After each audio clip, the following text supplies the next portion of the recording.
Well, I would say that at any given point in history, including when stocks were their cheapest, you could find an equally impressive number of negative factors. I mean, you could have sat down in 1974 when stocks were screaming bargains, and you could have written down all kinds of things that would have caused you to say, the future is just going to be terrible.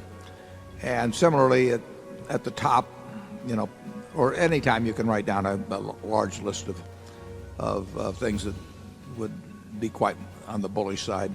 We really don't pay any attention to that sort of thing. I mean, we have, you might say that our underlying premise, and I think it's a pretty sound underlying premise, is that this country will do very well, and in particularly it will do well for business. Business has done very well. The Dow went from 66 to 10,000 plus in the 100 years of the 20th century, and we had 2 world wars and nuclear bombs and flu epidemics and you name it, Cold War.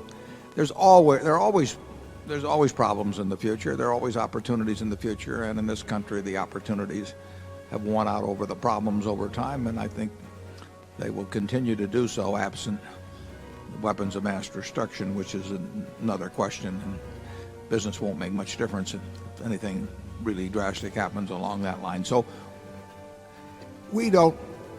I can't remember any discussions Charlie and I have had ever going back to 1959 that where we would have come to the conclusion at the end of them that we would have passed on a great business opportunity, a business to buy, because of external conditions.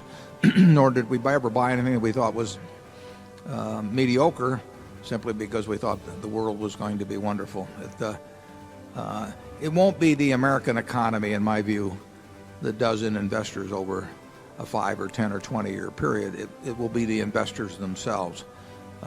If you look at the record of the 20th century, you'd say, how can anybody have missed, and owning equities during that time? And yet, we had all kinds of people wiped out, in the 29-32 period. We had all kinds of things that were bad. But if you would just own stocks right straight through, didn't leverage them, you'd have gotten a perfectly decent return.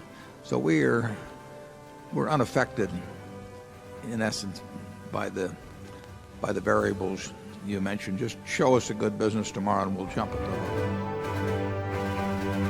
Things can go on a long time that don't make sense, but they do come to an end. I mean, the internet thing, you had these companies selling for many billions of dollars that had practically no prospects of making any money. That's a bubble. But Herb Stein one time said, anything that can't go on forever will end.